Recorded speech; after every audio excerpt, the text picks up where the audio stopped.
Super Bowl Sunday, millions watching, and then it drops.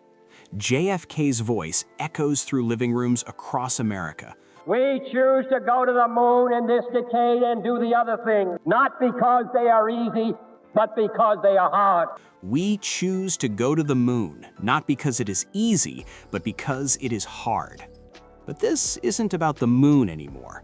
This is about Cadillac, America's most iconic luxury brand, launching itself into the most brutal, unforgiving championship on Earth. Formula One's 11th team, 500 staff recruited in months, 2 world-class drivers pulled from the sidelines, and a deadline so tight most teams would have crumbled before they even started. So here's the question. Is this ambition or arrogance? And can a brand new team survive what killed so many before them? November 2024. That's when Cadillac got the green light. Not a year before, not 6 months of prep time, November. Most F1 teams spend years building infrastructure, recruiting talent, designing chassis. Cadillac had weeks. But here's where it gets insane. They didn't wait for official approval to start moving. They gambled. Silverstone became their European war room, hundreds of engineers flooding in. Fishers, Indiana, a state-of-the-art headquarters rising from the ground. Over 500 people hired before the ink was even dry on the contract. Team principal Graham Loden, the man who led Marussia into F1, told Motorsport.com, "We were up against super tight timelines, but I'm really proud that the team has hit every single one. Every single deadline." But that was just the start, because while the world watched Cadillac build a team out of thin air, they also had to build a car. Not just any car, a 2026 spec machine built under regulations nobody's mastered yet. Barcelona shakedown, 164 laps. Not much, not enough, but enough to know one thing: they're behind. And this is where the story gets darker. So how do you catch up when you're already late to the party? Simple. You steal from the best. Valtteri Bottas, 10 Grand Prix wins, 67 podiums, 5 years alongside Lewis Hamilton at Mercedes. Sergio Perez, 6 wins, 281 race starts, Red Bull's wingman during their dominant era. Combined, 527 Grand Prix starts between them. They've seen what championship-winning teams look like from the inside. Cadillac didn't just hire drivers, they hired blueprints. Bottas knows Mercedes' ruthless precision. Perez lived through Red Bull's engineering mastery. And now, both are downloading everything they learned into a team that didn't exist 18 months ago. But here's the twist.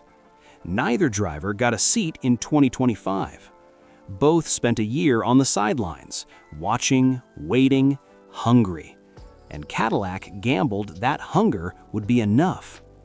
Bottas told the media after Barcelona, "We need to be realistic and mentally prepare for the worst, but the sky's the limit." Translation? They know they're walking into a nightmare. Let's talk about what Cadillac is really up against. Ferrari power units? Great. Ferrari gearboxes? Even better. But the chassis, the soul of any F1 car? That's all Cadillac. Unproven, untested under race conditions. And they're going up against teams who've been refining their 2026 concepts for years. Loudon didn't sugarcoat it. He said, "We're racing against teams where the youngest team on the grid still has a decade of Formula One racing experience." A decade. McLaren's been racing since the 1960s, Ferrari since 1950. Even Haas, F1's last American attempt, has 8 years of data, mistakes, and lessons learned. Cadillac has none of that. And the regulation changes for 2026? They're massive. New aero philosophy, smaller, lighter power units, active aerodynamics. Every team is starting from zero, but some zeros are closer to 1 than others. At the Barcelona shakedown, Cadillac ran a special livery. Names of every founding member, American and British, painted across the car. A tribute, a statement. But when the Super Bowl ad dropped, that livery was gone. In its place, a split-sided beast, black on the right, white on the left. Asymmetrical, aggressive, American. And then came the symbolism nobody expected. Times Square, a chrome-clad Cadillac countdown box, frosted glass concealing a replica car. And as the Super Bowl ad played across the nation, the glass thawed. Cadillac wasn't just revealing a livery, they were declaring war. So what happens when ambition crashes into reality? First consequence? Bahrain. 2 3-day test sessions, February 11th, 13th, February 18th to 20th. This is it, the final chance to fix what's broken before Melbourne. Perez said after Barcelona, "Still finding a few issues out there, which is great. It was all about that today." Translation: the car isn't ready, but they're running out of time to make it ready. Second consequence? Reputation. Cadillac isn't just another team. They're General Motors. They're American royalty. If they show up to Australia and finish dead last repeatedly, the headlines won't be kind. And this isn't like Haas sneaking onto the grid in 2016 with low expectations. Cadillac went loud. Super Bowl ads, Times Square installations, JFK speeches. You don't get to fail quietly after that. Third consequence? The long game. Loudon made it clear. This isn't about 2026. He said, "Over time, we will build what we all want, which is a very competitive Formula One team. But to coin the American phrase, it's not our first rodeo. We have a huge respect for the task ahead." But here's the problem. F1 doesn't care about potential. The grid is ruthless. Sponsors want results. Drivers want points.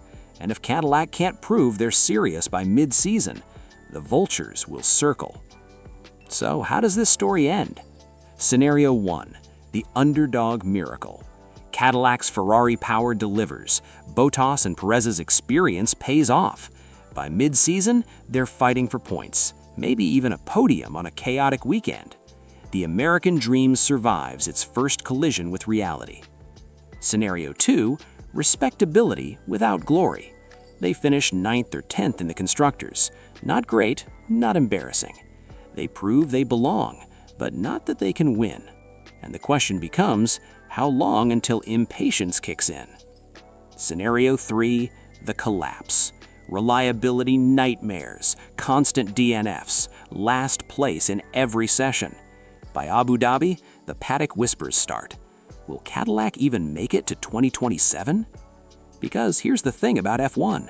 It doesn't forgive, it doesn't wait, and it certainly doesn't care how much money you threw at the problem. Did Cadillac bite off more than they can chew? Or is this exactly the kind of chaos a new team needs to break through? One thing's certain, when the lights go out in Melbourne, the world will be watching. Not just to see if Cadillac can race, but to see if America can finally crack the code that broke every other team that tried. The Apollo 11 reference wasn't random, because just like the moon landing, this mission is hard, and failure is very, very public. If you made it this far, you already know, 2026 isn't just about new regulations, it's about whether ambition can outrun inexperience. So tell me, will Cadillac shock the world or become F1's most expensive cautionary tale?